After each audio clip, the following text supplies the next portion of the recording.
Surviving infidelity.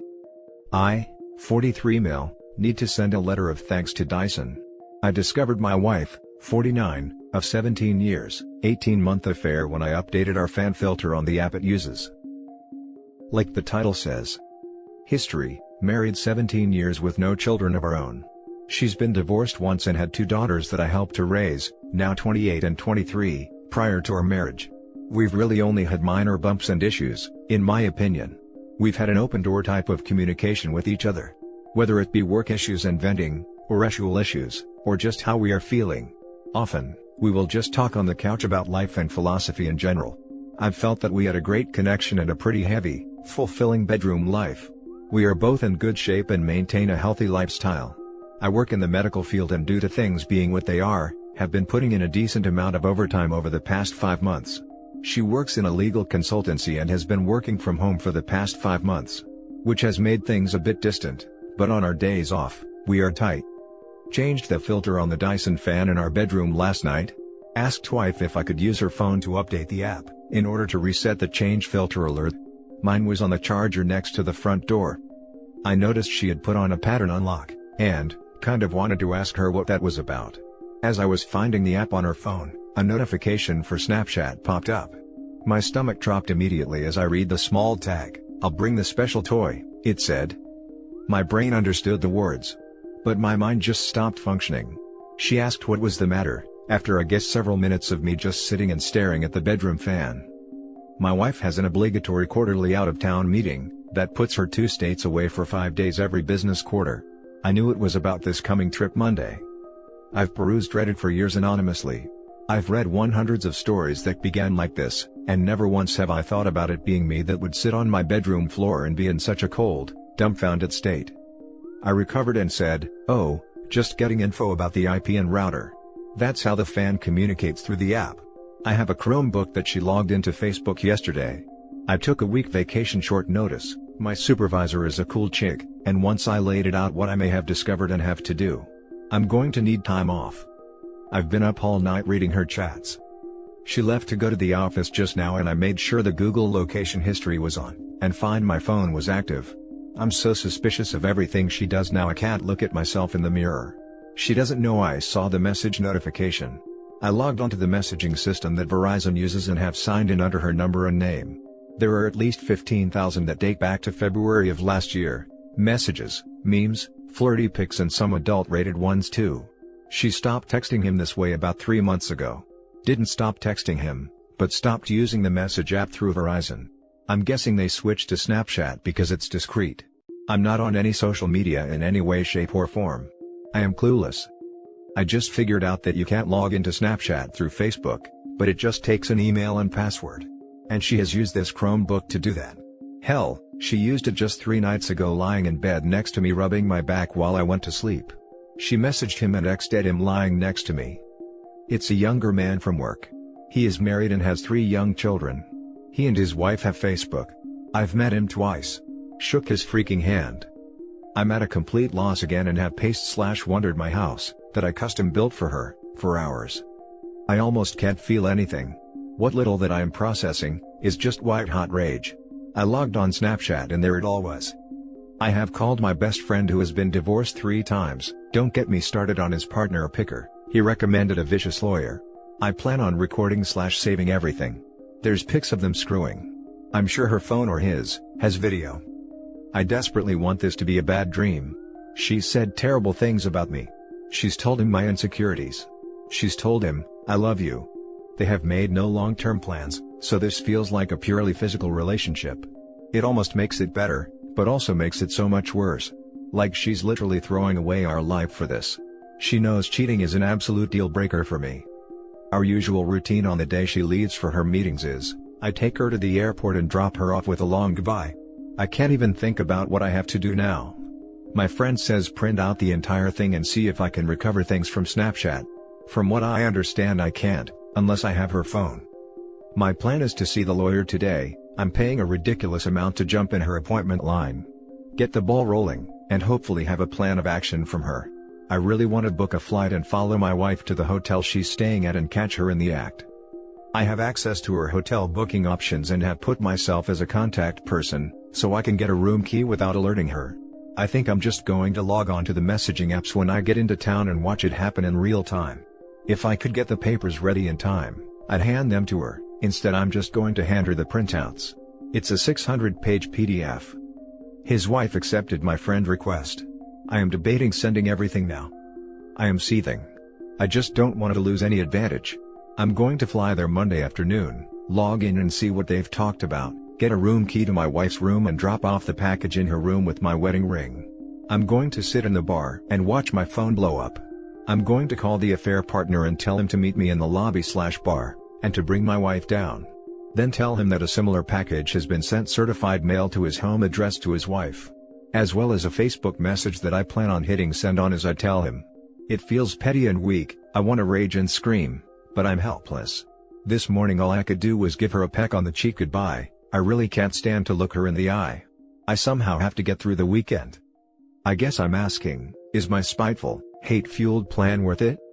I just want to inflict pain at this point. I want to hurt her emotionally. I feel eviscerated, emasculated. I will not entertain an apology. This is the one act that is unforgivable. It takes so many steps to cheat on someone. They all can be stopped until the sin is complete, then it is done. Should I just confront her tonight? Or catch her? I don't think I'll update.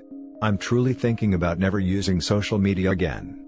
And only being with a partner that has a similar outlook moving forward.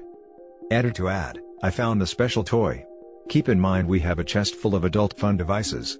It was already in her carry-on. It's one of those remote control vibes. The ones that can be controlled by an app. It looks expensive. I meet with the lawyer in 90 minutes. Some comment breaks before reading the updates. You need to sleep so you can think clearly. Don't confront her, go to the lawyer first and, please, tell his wife, she has as much right to know as you. She accepted my friend request. It looks like she and the kids are at her parents' place for the week too. Oh, good lord. You hold all the chips right now bro, all of them. It's going to be ugly no matter how you go about it. But I think catching them red-handed is how I would go about it, provided you have the strength to remain cool for the whole thing. I would find a way to include his wife, if possible. She most certainly has a right to know the truth. But whatever you do, protect yourself and your assets first. Get some rest, think clearly about everything, and execute the plan with purpose and determination.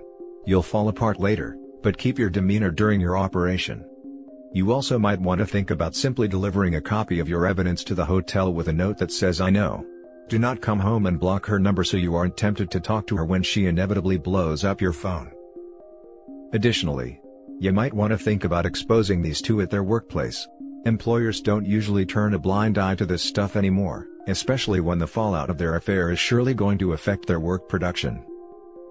Yes, I've been thinking about notifying HR. It's a law consultant business that is national, they deal with big settlement cases. They do have a pretty strict non-fraternization protocol, but not sure how it would affect them, different divisions. Although she is a superior technically. Now for the first update. I have no clue how to post an update. I'm just editing my post. I met with a lawyer. She was actually kind, and I dare say, compassionate with me. She told me point blank that her job was to represent me in this fight for my future, and my job in all of this was to tell her the complete truth and not make her job harder. I went to Kinko's and printed the file out. Cost $534 for color, because I wanted to have the pictures pop. Shout out to Chris at Kinko's for not making a scene when the photos started coming out. He asked what it was all about, so, I told him. He was taken aback, but shook my hand and said sorry. I went home and crashed for about 3 hours and soon-to-be ex-wife came home around 7:30, usual time. Lawyer said to forget any Hollywood confrontation in a hotel bar. That it would look pretty crazy and unbecoming at all. So, I'm sorry to all of those people that wanted the high drama. She's right ultimately. There are two routes to take with divorce, contested or non-contested. She said I would have to notify my soon-to-be ex-wife that I have retained counsel and in order to proceed, my soon-to-be ex-wife would have to either contest the divorce or we would go through mediation and file from there. So, she got home about 2 hours ago. I asked her if there was anything going on that she wanted to talk about. She said nothing other than the election. She then asked what was bothering me. I wanted to cry, but, truthfully I was cried out. I said I was curious as to why she had a remote control vibe in her luggage. The look on her face was actually more telling than anything I've ever seen. She looked panicked, pale. She began to breathe faster, sweat. I asked why she would have something like that. Who had the code and the app to it? She stammered and the tears began. As I pulled out my 3-file folders worth of text exchanges, I asked if the affair partner's wife would have it. She cried and pleaded that she could explain. I said she had 5 minutes to do it. Of course, she couldn't. I told her what my attorney told me to tell her. I also told her to leave. She screamed it was her house too. I calmly told her that maybe, but I would be notifying everyone about her affair and betrayal. That even the girls will know.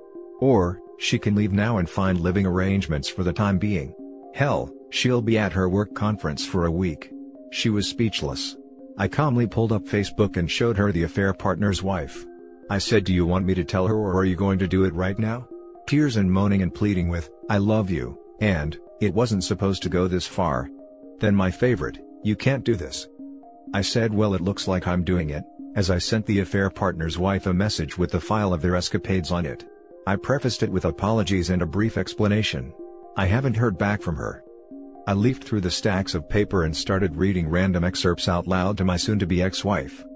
"I just wish we could spend the day attached to each other. Just you inside of me.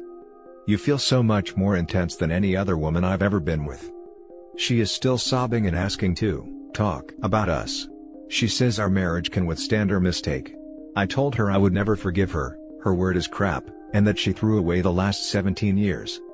I'm still entertaining the whole tell HR thing, and I am going to tell everyone about her decision to end our marriage by cheating.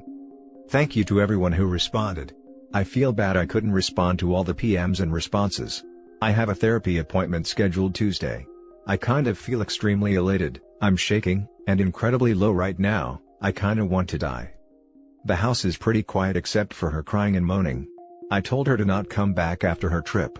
I'm currently sending friend requests and trying to get everyone on my page. I'm just going to send it to everyone that way. I am going to wait until the morning to call the girls. I raised them from when they were 11 and 6. They are women now, 28 and 23. I don't know what to tell them, or how to handle them. Now for the second update. So, I have received nearly 1,000 requests for some type of update or information on what's going on in my pain and hate-filled life. For my new therapist, he said to go ahead and do it. It will help me recenter and focus. To those that kept saying, "That's not how Snapchat works," yes, you are correct, she had that running in the background. It was WhatsApp. I don't really give a crap, I saw it. I again need to thank Dyson for their app and the kick-ass fan I got from my brother-in-law for Christmas. Here goes. I'm going to give a deeper background on our situation to help with some perspective on why I feel the way I do. My original post was pretty much a stream of consciousness and felt as disjointed as I did then. I went to college in Las Vegas in the mid-90s. I graduated in 1999. I had a blast there. I got around, effed. It was during this formative time I decided to never marry. It was / an outdated concept that essentially removes your agency, and I definitely did not want children. When I graduated with my degree in nursing, I quickly excelled in cardiovascular intensive care. I moved home to Texas in 2001 and pursued my master's degree to be an advanced practice registered nurse/nurse practitioner with a specialization in CV surgery. While I was achieving this, I decided to pursue medical school and shifted coursework to fill in what I needed to apply. It was then that I met my soon-to-be ex-wife. She was a short, chubby, I believe the kids today would say thick, red-headed firecracker. We met in a code. It was intense, both the attraction and the dating. We were saying I love you within 3 months. She was a mother of 2, remember, I wanted to be child-free, that had been divorced for about 2 years. She was just getting out of an on-again off-again relationship when we met. We dated for about 2 years and she slowly introduced her daughters to me, age 11 and 6. She sat me down one night and gave me a pretty heartfelt but pragmatic talk about us, or where we were at the time, and what she needed / expected from me, or any other partner. Essentially, she said it was time to either get married or move on. I was still pretty anti-marriage and she respected that. She was telling me this to give me a chance to think about us and what the future looked like. She had a pretty good point, in that we were living together, 8 months, and even had each other as persons to notify in an emergency. She joked that all that was missing was having each other on our insurance. It was a good honest talk and we agreed that we would continue on for a bit more, but I would ultimately have to make the decision. 2 weeks later, I had an acceptance letter to a medical school about 2 hours away. I was ecstatic and crushed at the same time. I had just had my 26th birthday and was about to accomplish a huge life goal. Then I realized I'd never see her or the girls. My self-doubt got the better of me. Being a medical student, then resident, with a fellowship was going to be a roughly 7-year process. All the while, I could not make the money, or support the lifestyle we had grown accustomed to.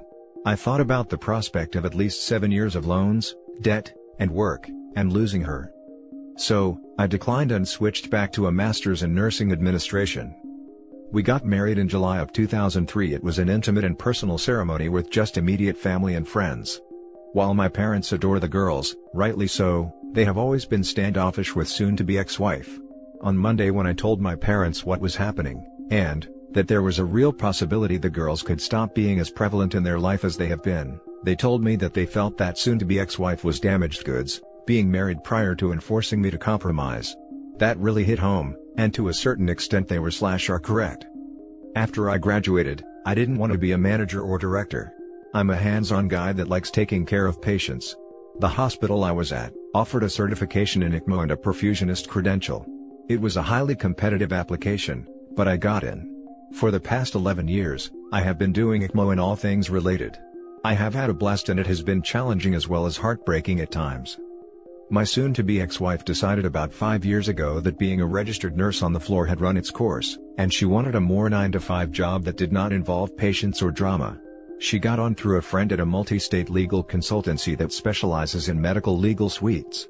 She abstracts data from patient charts and presents it in the manner requested. So that's the setup. On Saturday morning, D-Day +2, I only slept a few hours. I had dark, disturbing thoughts regarding my future and life. I had, still do, thoughts and scenarios of death and violence upon them and myself. I was in the kitchen making breakfast, eggs and toast, when she walked into the kitchen still bleary-eyed. She asked if I would make her some. I threw it in the trash in front of her. I then proceeded to load up my record player and play music from my youth at an uncomfortable volume to prevent her from trying to talk to me. Real mature, I know. I began paint shopping big time, reading the printout in chronological order. I do and I don't recommend it. By the afternoon I was done with Black Flag and Danzig. I was listening to Torch/Breakup songs by Chris Isaak and Ray LaMontagne. She approached again. This time she was almost indignant, asking what purpose notifying the affair partner's wife served. I stared at her for what felt like an inappropriate amount of time, a bit dumbfounded. I told her point blank that at least she, affair partner's wife, would get the chance to make an informed decision about her future instead of compromising and sacrificing for someone that would betray them so selfishly. I guess my message to the AP's wife was received and things were not good for him. She sat down on the couch and began to tear up and sob. I told her I was cried out, or more correctly, I was so numb that I will do that later, when I am done doing what needs to be done. She asked timidly, all indignation/bravado gone from her voice, what else I had to do. I told her to ruin your life and give you the pain I have now. I told her that if she had any respect for me or love for me, she would open her phone and show me everything. She refused, and said that it didn't matter, and all I would do is hold it against her. I said, there was a part of me, the completionist in me, that wanted to know. She refused and went to the guest bedroom. I found her HR, new hire paperwork from her company. They have a corporate compliance line and I called and left a detailed message. They, soon-to-be ex-wife and affair partner, had discussed client information that also had protected health information with an unsecured, non-approved messaging system. I also informed them that she was his acting supervisor on 2 projects over a certain time that corresponds with the usually inappropriate messages. Lastly, I said that they both use their subsidized phones to transmit explicit materials, pics, texting, videos. That was a big no-no as well. My whole life, I have viewed myself as a peaceful and rational man. This has broken that part of me. I don't know where all of this anger has come from. I am somewhat worried. Like, will it stop? I know in the long run, to get over this, I will have to accept her apology and forgive her for her mistakes. I just don't know if I am capable, and it is worrying to me. That evening I continued to notify family and friends of the situation and her actions. I called a physician friend and requested a favor for a checkup and an STD check. He had questions, I answered. My eyes got heavy around 8. Sunday D-Day +3, I decided to drive to see the girls. They are about 3 hours away. The youngest is still in college for another semester, maybe longer, thanks 2020. I have been having pretty extreme feelings about them since this began. I have formed a respectful, friendly relationship with them, but not much of a fatherly one. The oldest especially. We are cordial, but there is always that, "you're not my dad," vibe between us. The youngest, not so much, but when they are together, it gets more prevalent. I left early Sunday around 5 a.m., arrived at their condo, their father pays for it, just after 8:45. I had kolaches and good coffee for them. They were immediately worried about their mother before I said anything. I told them point blank the situation and that their mother would probably be moving in the next 3 to 6 months. I can honestly say it was best to do and say this in person. I told them everything. They were disappointed in her. I then told them that I wasn't there to get them to take a side, but they were adults in a special circumstance within our relationship, and if they decided they didn't want to interact or have a relationship with me, that was okay. I would be somewhat let down, but also relieved. I told them, however, that our relationship or lack thereof should not interfere with their grandparents, my parents. They both agreed that they would like to definitely keep in touch with the grandparents. I left there around 11 and headed home. I stopped at my best friend's house and cried a little. I had essentially helped to raise them as best I could. Their father was absentee most of their childhood and started another family 6 hours away. My best friend decided that I had drank enough the past 72 hours, and I needed to sleep. I crashed at his place that night. I had noticed soon-to-be ex-wife had been blowing my phone up, after I had left the girl's place. Oh well, I was too tired and in too dark a place to care. Monday D-Day +4. I arrived home around 8 and noticed her Porsche was still there. I thought for a moment that she Ubered her ways to the airport. No, she had not. She was up and had breakfast made. She asked me to sit down and eat with her. I did. She asked how it tasted. I told her, like static. I told her I've had a hard time tasting and feeling anything other than bitterness and anger, for the past 5 days. She had called in sick at work, and did not leave for her quarterly meeting. She tried to start talking about how worried she was for me and that she loved me so much. She had gotten a call from her oldest yesterday around noon and they were deeply disturbed by her behavior. I laughed. As I did it, I realized it was not a funny laugh. It had a manic kind of feel to it and took me aback. I said, "Oh, you love me so much you have a 1.5-year affair behind my back. You love me so much you have some other married man. You love me so much you pissed away nearly half of my life because..." She had never given me a reason as to why she did it. I told her that, and it made it so much worse. I went to the liquor service and pulled out the bottle. The bottle was an 18-year Glenfiddich that my grandfather bought for us when we got married. It has been / was our tradition to have a small sip on our anniversary night and remember that things get better with time and patience. I chugged the remainder of it. It was about a third of the bottle that was left. I said, "Sorry I didn't offer her any, because she did not deserve any." I went to the bedroom and began pulling all of the pictures off of the wall that had us or her in them. I placed them on the kitchen table. She had left. My attorney, or rather her paralegal, called to notify me the petition for divorce was ready, and I needed to sign off on it before it could be filed and soon-to-be ex-wife would be served within 10 business days. I read it quickly, while very buzzed on premium scotch. E-signed and pressed send. I also got a message from the affair partner's wife. She reluctantly thanked me for this horrible but good revelation. She declined to speak with me, but wanted to message me to tell me. She found texts and videos with other women besides my soon-to-be ex-wife. She kicked him out, and was going to an attorney soon. They live in California, he's screwed. I proceeded to listen to music and have a few more drinks. I fell asleep around 4 in the afternoon. I heard her come home around 10, she saw the pile of pictures and things that had at one time meant something to us. She began sobbing and asking me to talk to her. I only asked one question: why? She kept saying she didn't know. I called her vile things and said that she made so many decisions to get to just the first text. It was her that started it. I was pretty loose with my tongue due to being drunk. I laughed at her and started taking off my clothes and said, "You threw away this," pointing to my body. "I'm going to get crap for it. But I'm 6 feet 4 inches and weigh 200 pounds. Up until last week I still jogged and lifted weights 4 times a week, for some pot-bellied needle-D guy that wasn't going to do anything for her." I went to my room and had a shower. When I got out, she was in the bed undressed. She had lit some candles and begged me to F her. I turned on my camera and told her to repeat what she said. I thank everyone who mentioned doing this, just in case, for whatever reason, my arousal did not do a good job of convincing her that I didn't want to. So, I did it. I was not kind. I put her in uncomfortable positions and pounded her. I told her I wanted backdoor action, and I wanted to hear her beg me for it. I recorded it all. I felt so many mixed emotions after. I love her, and I am indifferent to her. I hate her, and I think nothing of her. I want her and feel like I need her, but it hurts me to think of us anymore. We fell asleep together. I woke up kind of hungover, and had a hard time looking at myself in the mirror. Tuesday D-Day +5.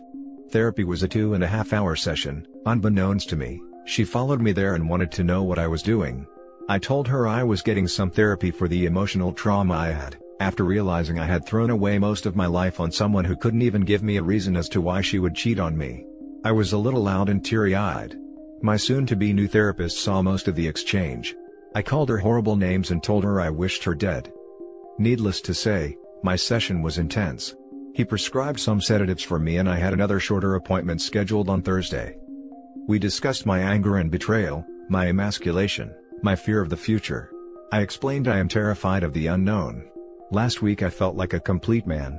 I had a vision and goals. I also had a partner to deal with any issues and obstacles. Now, I am a ship without a rudder, or mast. I feel no sense of direction, or power, or means to get away from this. He started explaining the why that I wanted to know. It isn't a single question. It is a series of questions that is pretty interesting. I suppose you can apply it to any behavior that you want to explain the motivation behind it. He said instead I should calmly ask my soon-to-be ex-wife, what within herself gave her permission to do this to me. There were several more to follow up with, but this is what stuck out the most. I told him about the S. He recommended that I lay out explicit ground rules regarding our physical relationship. He ultimately recommended that I don't do it anymore. It would confuse and exacerbate things tremendously, unless reconciliation was my goal. I cried, I raged. I left exhausted. Soon-to-be ex-wife was still outside waiting for me. I walked past her and didn't respond to her questions and pleading. I got a call from the physician's office to get tested and went to that appointment. I told him the short version. He recommended to stop drinking and take the sedatives cautiously. I went home and proceeded to continue removing my things from the house and boxing them up. I have decided I would move out.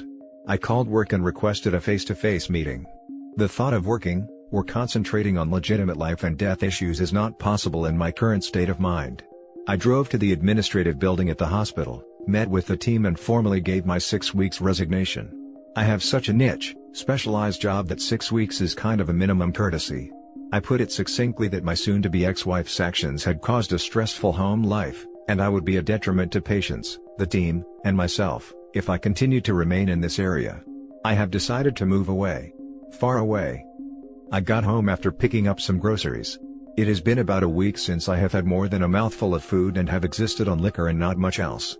I took both my therapist's and physician friend's advice and decided to make some food and stop drinking. She was home, sitting in the darkened living room drinking wine. She had organized the pictures and was looking through them. She had put on makeup and was wearing a date night dress. She had been crying a lot. Her makeup was in bad shape. She got up and tried to embrace me. I pushed her gently away and made a production of pulling out my phone and hitting record. She started crying again. She told me the affair partner's wife had called her and told her that he had had other women as well as her. She said that she was so much the fool, and every derogatory name I had called her was right. She begged me to consider us. I said why bother, she didn't when she betrayed me. I told her I was sorry that her lies caught her out, but I felt that she was sorry she got caught, not remorseful for what she did to me. I told her I felt she was sorry that she was going to have to start over, and that she was more upset about that, than losing any love she had for me. I said that she abandoned her love for me, or us, 2 years ago when she decided to do this. I kept piling it on her. I informed her of my call to the corporate compliance line and the specific rules she broke. I didn't raise my voice or act angry. I was shaking a bit, but it was like everything was leaving me in a rush. I felt elated and so low at the same time. I felt empty when I was done. I put up the few groceries I had bought and made a small sandwich, then went to bed. She was there again. I pulled out my phone and told her with the recorder going what my therapist had talked about in regards to S. Keep in mind in 17 years. I cannot recall a time when I've refused or declined action from her. I asked her to leave and sleep in the guest bedroom. She refused. I said, fine, I would then. Wednesday D-Day +6. I woke up and she was curled up next to me. I removed myself and did some light exercises. I have been working on my resume and getting applications out. I might be working in Seattle by the end of the year. I love my parents and will miss being 20 minutes away from them, especially as they are becoming elderly. I can't stay in this city. The thought of running into her after this is over is not something I want to entertain. I want to be free, and have no reminders of my sense of loss and my lifetime of compromise. It was a pretty blah day, and it rained off and on for most of it. I met up with my best friend and gave him a rundown over an early dinner. We decided not to drink. My attorney said that me moving away will not affect the outcome of the financials. I am going to live off my PTO until the end of October, and use my half of our liquid savings to relocate and settle. I feel empty and I am trying to laugh at his funny jokes, but it's an effort. I keep finding myself in a deep emptiness that has such a powerful pull. I have never thought about ending my own life, but for the past few days/nights I've had daydreams of what it would be like if I wasn't here. I am going to tell my therapist tomorrow. Soon-to-be ex-wife has been going to the library. I've been watching through Google and reading relationship books. I have been reading Untitled. It is great stuff. She got a call from her work. I eavesdropped on a small portion of it, but I know she has a meeting tomorrow, despite her claiming to be sick. She was in bed again just like the past few nights. I am so conflicted. I just want to feel something, but I feel so little but hate and resentment for her, that the only S I want is sadistic. I'll admit that during the rough S we had Monday, I felt almost a runner's high, but there was a crash, and the next day I was angry at myself. I am doubting myself a small amount in regards to not wanting her back. I know she messed up huge, but I don't know if I can forget it, or forgive it. I am a tangled mess. I told her the ground rules, with my phone recording, in regard to S. I told her that it did not indicate reconciliation, or some covert signal that I wanted that. I told her this is probably hysterical bonding and not healthy. I told her that I was going to not be gentle nor care about her feelings or needs during it. She was teary-eyed, and nodded understanding. She quietly said that she deserved it. She then rolled over and got on all fours. Thursday D-Day +7. I woke up with her spooning me. I laid there for a while and heard her breathing change pattern. I could feel her looking at me. I asked with my back turned what her meeting was going to be about. She said it was an HR representative and it was probably going to be bad. I said yup. She asked what she could do to make us right or equal again. I said nothing. She offered an open marriage on my end. She would not pursue anyone, but I could. I chuckled, no. I don't trust her. She said that was fair. We had this conversation with my back to her. It was easier than looking at her. I get mad when I see her face. I asked what I did in this marriage that made her so unhappy she did this. She said I was beyond great. I chuckled again. Well, obviously that doesn't matter. She said it was an adventure, like she lived off of the rush. She didn't realize until it was way too late, that if she got caught or if something went wrong, everyone would be hurt. She said it was a huge relief and an unforgettable pain when I confronted her. I got up and made us breakfast. I went to my therapist and told him my plan with work and already had responses to my applications. I told him everything about soon-to-be ex-wife and the S. We discussed my self-ending thoughts and talked about the process involved with them. Again, he wasn't judging, he just wanted me to not get confused, or if I did not understand to stop and process. It was only a 1 hour, 55-minute session and I felt that weird calm again. Like nothing matters for now. Everything just is. When I got home, she was sitting in the living room. She told me that she was fired for breach of protocol with client information and violation of the data security protocols. I said, well, that's too bad. I exercised and made a nice dinner. She joined me. We didn't say much. While we were sitting in the living room, she told me that a fair partner had been fired as well. I said good. She told me she has had no contact with him in 5 days. I asked why not? They were both free now. She could fly out to her soulmate and have all the fun they wanted now. She said I was the only one she wanted. I said no, you had me, all of me, and it still wasn't enough. I told her that in the nearly 20 years of work, and our relationship, I had been approached and hit on too many times to count.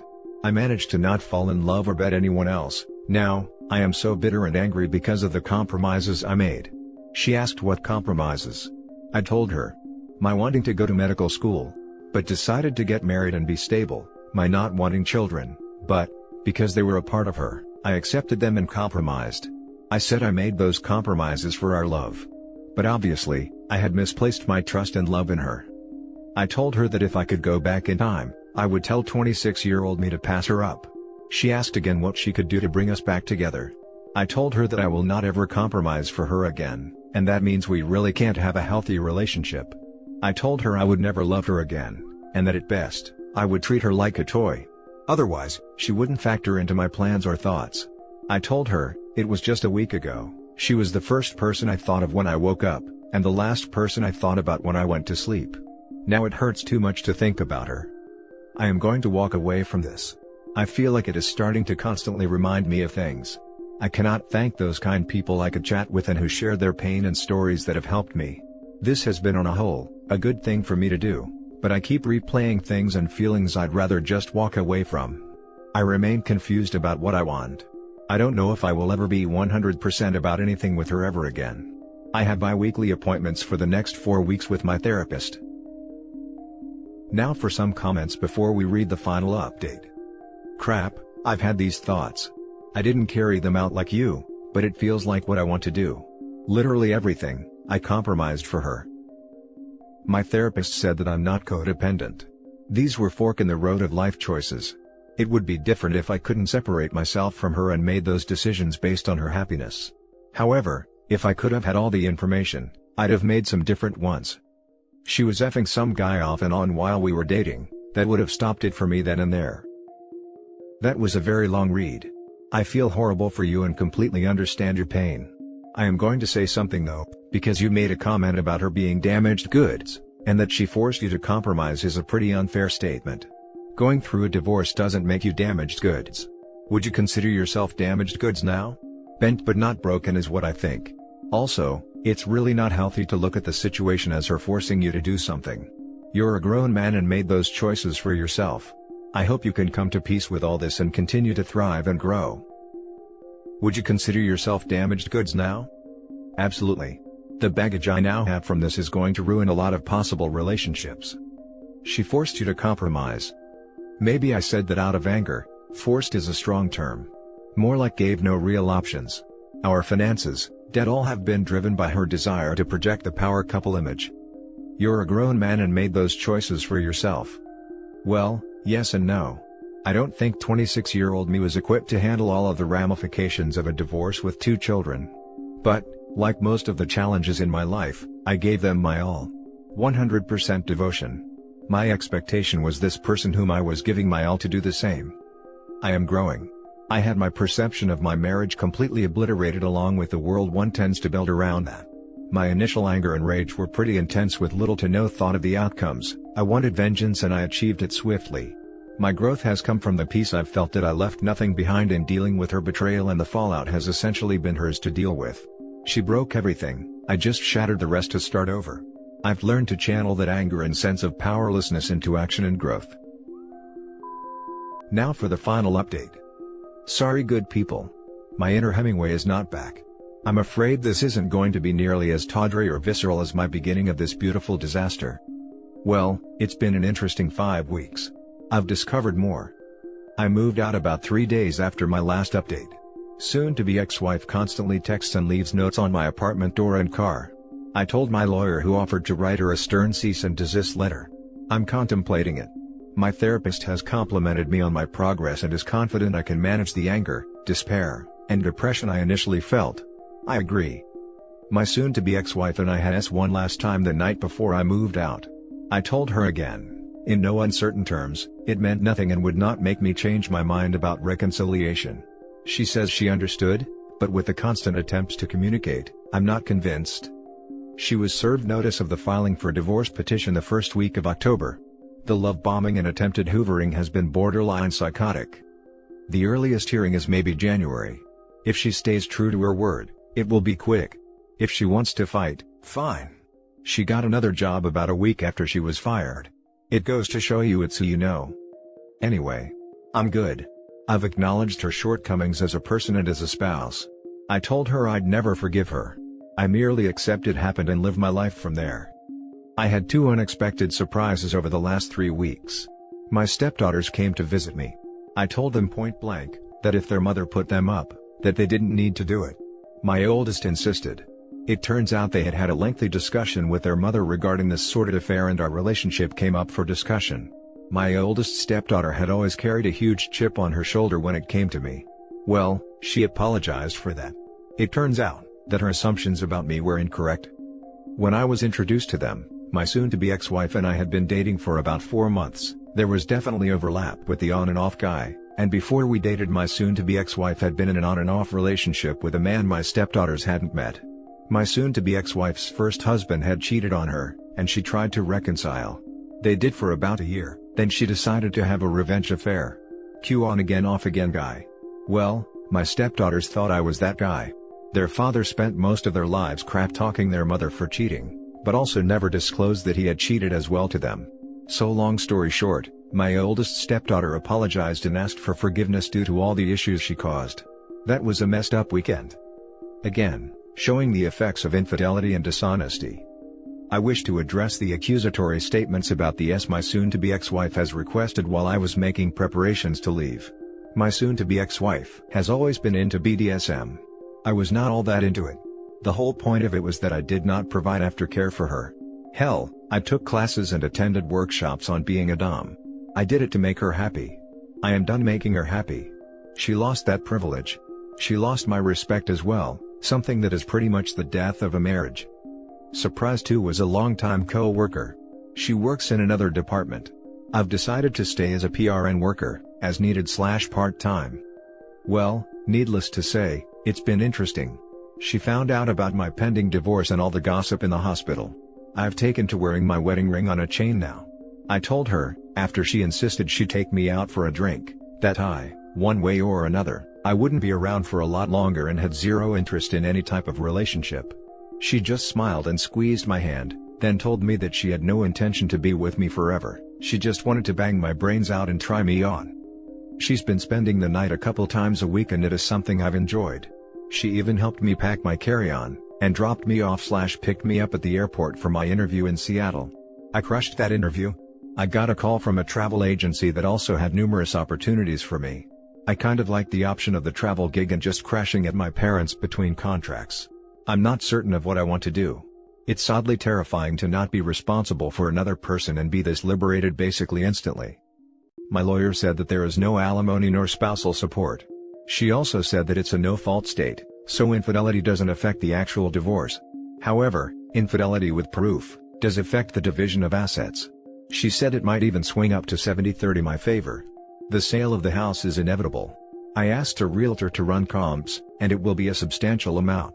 Not enough to justify 17 years down the drain, but I'm contemplating a 3-month European tour. I'm feeling again and it's been fairly positive. I'm not in the best of places, but definitely not as bad as I could be. Thank you Redditors. Some of you all's chats were amazing, coupled with therapy. This is my last update.